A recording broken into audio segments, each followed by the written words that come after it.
Bagaimana cara memulai bisnis? Nah, itulah yang akan saya bahas pada video kali ini. Bagi teman-teman yang masih kebingungan untuk memulai usaha atau memulai bisnis, simak terus video ini sampai selesai.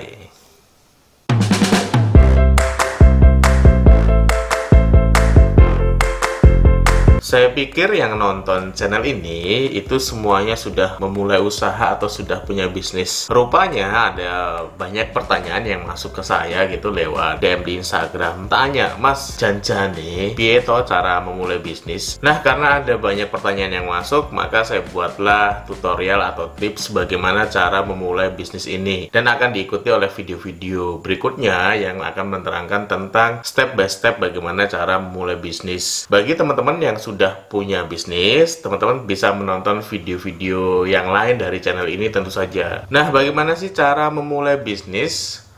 Tunggu dulu sebelum saya melanjutkan video kali ini. Bagi teman-teman yang baru datang ke channel ini, saya ucapkan selamat datang. Channel ini berisikan tentang tips bisnis, inspirasi bisnis, maupun tutorial seputar bisnis yang bermanfaat bagi pengembangan bisnis teman-teman. Jadi teman-teman kalau tertarik dengan tema-tema tersebut, silakan klik tombol subscribe-nya ada di bawah sini, agar teman-teman mendapatkan update terbaru video dari channel ini. Ngomongin soal memulai bisnis, sebetulnya ya ada step by stepnya tentu saja teman-teman. Bisnis yang sukses itu bukan bisnis yang tiba-tiba gitu ya, kecuali teman-teman dapat warisan dari orang tua kayak gitu. Nah, bagi teman-teman yang sedang merintis usaha, tentu saja memulai bisnis itu harus dipersiapkan dengan matang. Nah, pertanyaannya, apa sih yang harus dipersiapkan? Apa sih yang harus dilakukan jika kita itu baru merintis di awal? Nah, saya akan membagikan tips bagaimana cara memulai bisnis yang ya ini sedikit banyak pengalaman yang pernah saya alami teman-teman.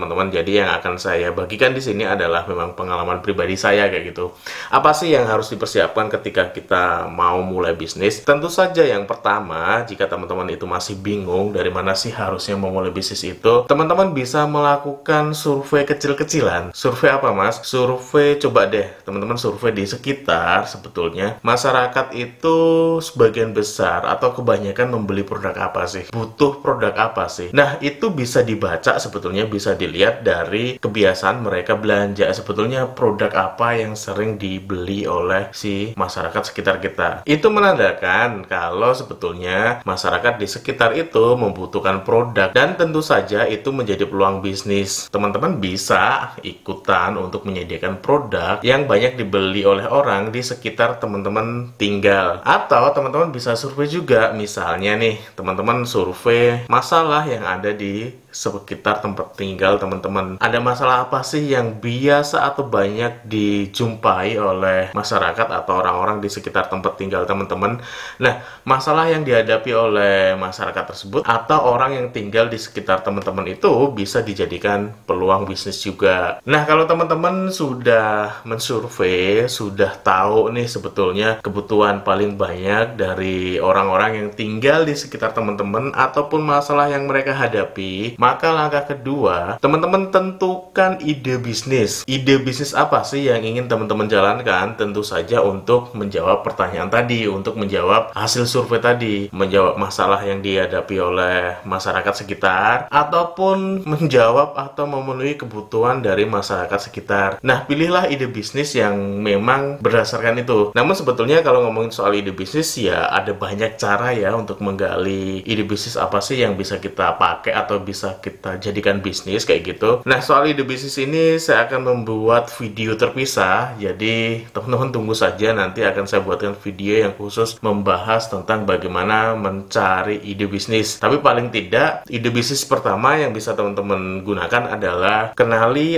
kebutuhan masyarakat atau permasalahan masyarakat, baru tentukan ide bisnis apa yang tepat untuk menyelesaikan dari permasalahan ataupun kebutuhan dari masyarakat di sekitar kita. Nah, setelah dapat ide bisnisnya, langkah berikutnya adalah teman-teman coba pertajam target pasar. Nah, kalau tadi kan waktu disurvei, teman-teman itu kan baru mensurvei orang-orang di sekitar tempat tinggal teman-teman nih. Nah, tahap berikutnya adalah kalau kita sudah tahu ide bisnisnya, tahu ide produknya, habis itu coba dipertajam lagi. Sebetulnya kalau produk ini nantinya atau bisnis ini nantinya dibesarkan atau diperluas jangkauannya, maka sebetulnya target konsumen yang seperti apa sih yang akan kita garap? Dari siapa mereka, tinggalnya di mana, kebiasaannya apa, gendernya seperti apa, pendapatannya berapa, dan semua tentang calon konsumen kita. Nah, pertajam itu untuk apa sih? Ya, untuk menciptakan atau menyempurnakan dari ide bisnis kita tadi. Mulai dari produknya, nanti mulai dari strategi pemasarannya, dan sebagainya. Nah, setelah kita mempertajam siapa target konsumennya, langkah berikutnya apa, Mas? Langkah berikutnya, teman-teman coba tuliskan dalam bentuk bisnis plan-nya. Nah, ini penting sekali, teman-teman, bisnis plan. Bisnis plan itu sebagai sebuah guidance atau blueprint dari sebuah bisnis itu sendiri. Jadi teman-teman sebetulnya dengan bisnis plan ini bisa ngecek, bisa ngelihat, atau bisa ngelihat bisnis plannya sebagai panduan bagaimana menjalankan bisnis itu. Nah, itulah pentingnya teman-teman harus menulis bisnis plan. Bisnis yang direncanakan dengan baik, dengan bisnis plan yang baik tentu saja, itu cenderung akan lebih berkembang dibandingkan dengan bisnis-bisnis yang tanpa direncanakan. Kenapa? Karena dia punya guideline, karena dia punya panduan untuk bagaimana cara mengembangkan bisnis. Ingat teman-teman, gagal merencanakan itu artinya merencanakan untuk gagal.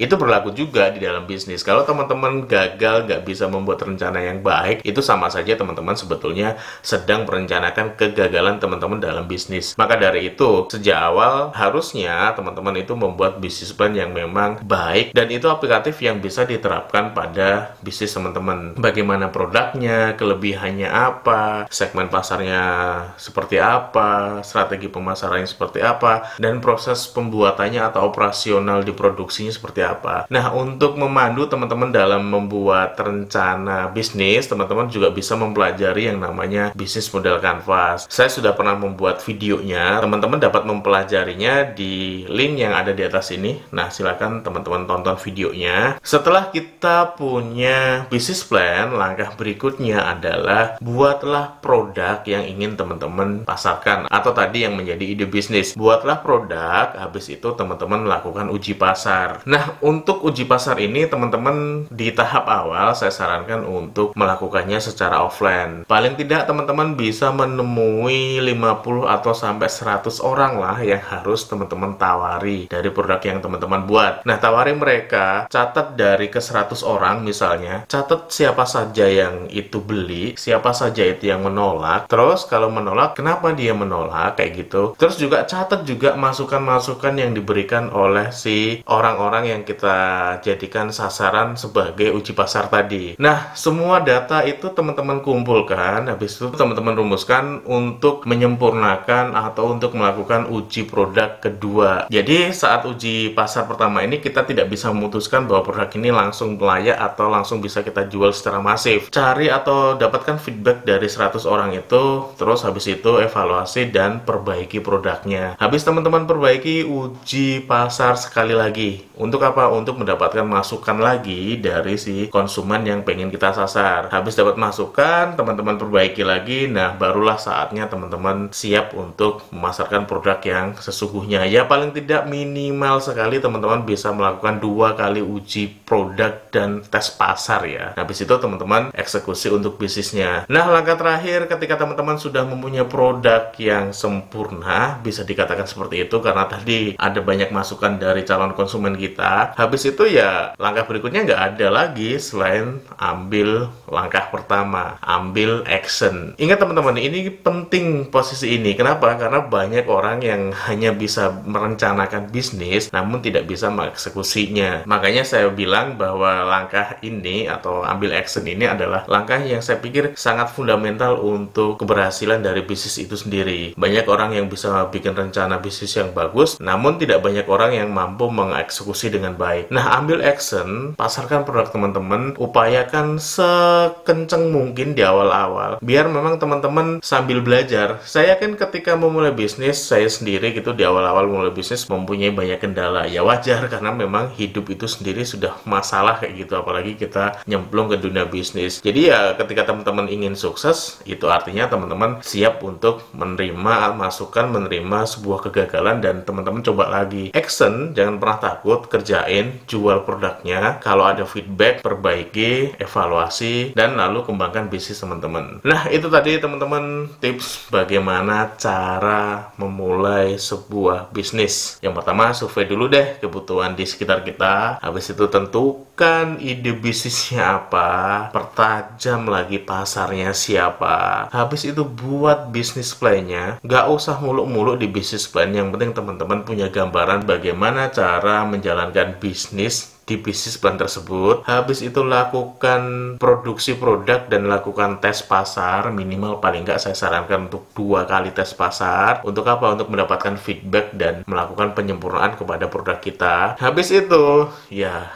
action lah, jual lah sebanyak-banyaknya, pakai tool yang teman-teman kuasai. Jika teman-teman konsisten terhadap bisnis yang teman-teman mulai, insya Allah setahun 2 tahun bisnis teman-teman akan jauh lebih berkembang. Oke, semoga video ini bermanfaat. Bagi teman-teman yang belum klik tombol subscribe, silahkan klik dulu tombol subscribe-nya ada di bawah sini agar dapat update video terbaru dari channel ini. Teman-teman juga bisa meninggalkan komentar kalau teman-teman punya pertanyaan seputar bisnis. Silahkan tinggalkan di komentar, insya Allah akan kami tanggapi dengan baik. Oke, kita jumpa lagi di video-video berikutnya. Saya Imam Shafi'i, bye-bye.